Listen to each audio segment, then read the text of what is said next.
Now, I want to go from yelling at our country's leaders to yelling at other countries' leaders, namely Iran.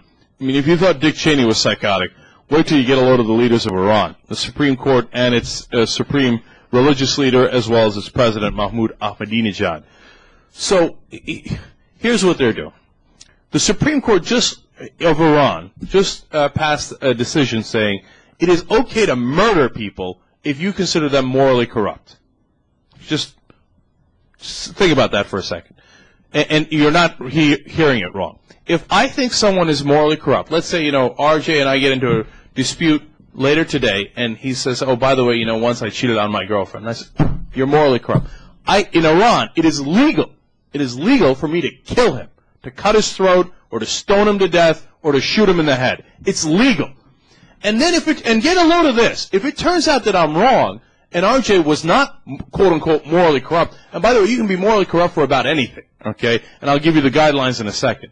If it turns out I'm wrong, and RJ was not morally corrupt, well, then I have to give $40,000 to his family, and then I go free. 40,000, I mean, there's no sliding scale on that based on income of the innocent person, or it's just 40,000? I mean... Yes and no. It's just 40,000, except I'm glad you mentioned the sliding scale, because there is a sliding scale, but there's only two factors. Not your wealth, not who you are, not how old you are, not how young you are, not the value, anything like that. No.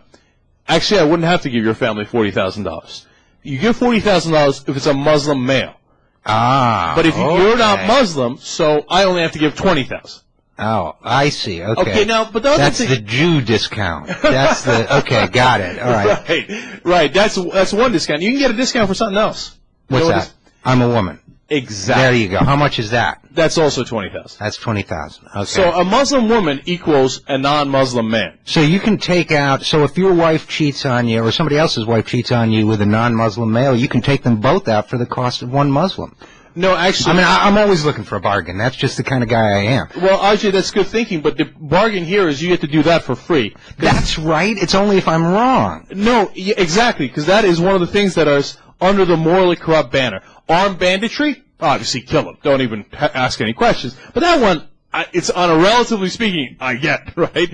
Adultery by a wife? You can kill the wife and the guy doing it. And that's for free. A freebie. Okay. That's free. Right. And then you walk into court and you say, oh, they were cheating on me. Done. You're free to go. Can you do this for anybody's wife, though, not just your own? Oh, right? absolutely. And they do. And they do. There's cases where they say, oh, yeah, what are you kidding me? They killed this young couple who was engaged to get married because they were walking together in public.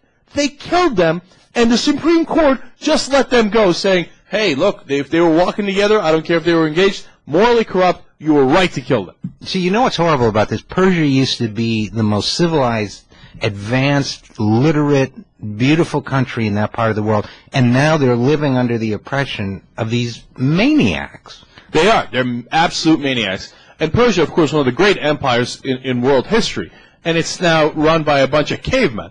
Look, another reason you can kill somebody, and this definitely applies to me, so freebie anytime you want, RJ. Oh, wow. Okay. Good to know. Let's not argue. Right.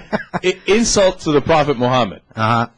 So, you know I've insulted the Prophet Muhammad. It's a freebie to all Iranians. You can kill me anytime you like and get away with it. Oh, really? Yeah.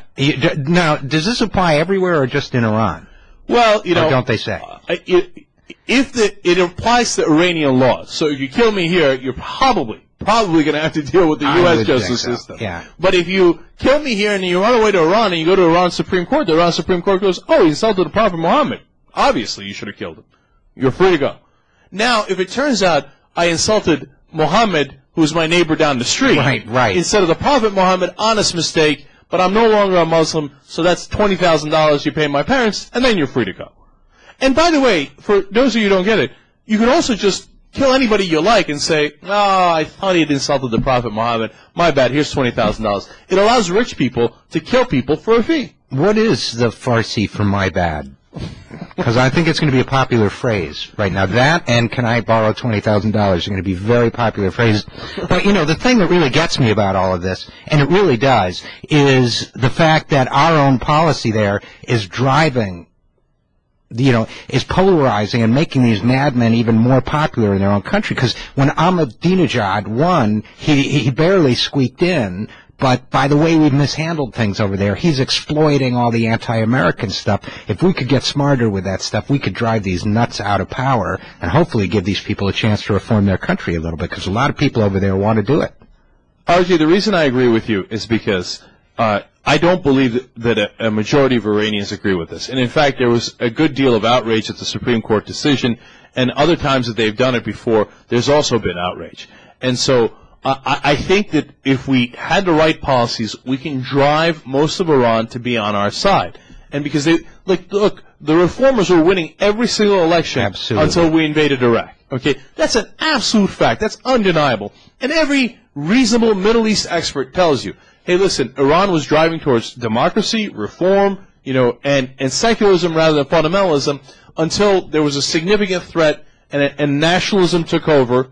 And when the United States occupied Iraq, and that drove people towards the fundamentalists. Absolutely. And Ahmadinejad.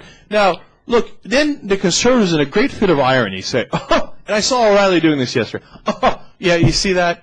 All the liberals do is they hate America, and they never criticize the Muslim countries that are much worse. No, you idiots. Okay, you think we'd want to live under Iran? Iran is the worst possible state you could live under at this point. Of course we don't want that. We want to drive Iran towards secularism. Absolutely. You're the ones that are preventing that by both antagonizing the whole Middle East, driving them towards nationalism, and supporting fundamentalism yourself. Because how much of a moral authority do you have to go to Iran and say, no, our Christian fundamentalism is right, but your Muslim fundamentalism is wrong?